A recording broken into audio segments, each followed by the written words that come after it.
Что делать, если ты талантлив? Конечно же, участвовать в конкурсах. Гора новостей на очередном этапе созвездия талантов.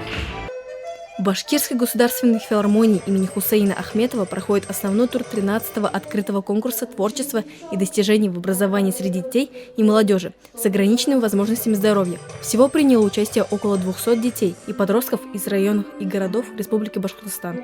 Анелия, расскажи про свое стихотворение.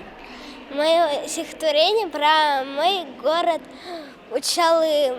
Я его выбрала, потому что я люблю свой город, а как этот город очень маленький, его мало кто знает. И я таким способом решила рассказать про свой город.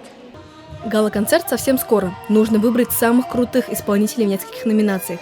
Ведь победить здесь – это большая честь и, можно сказать, билет в будущее. Ведь этот конкурс за столь многолетнюю историю помог добиться больших высот в жизни многих ребят. Почему вы участвуете в конкурсе?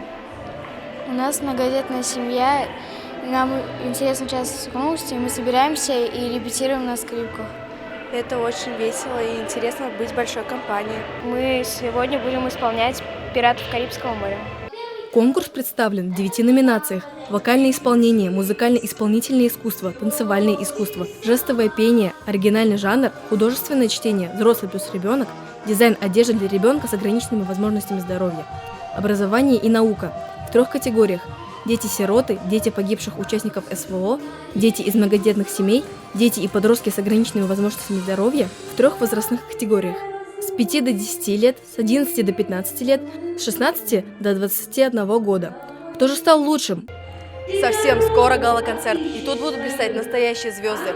Будем держать вас в курсе. Мама Бекбаева, Булат Закирьянов специально для Горы новостей.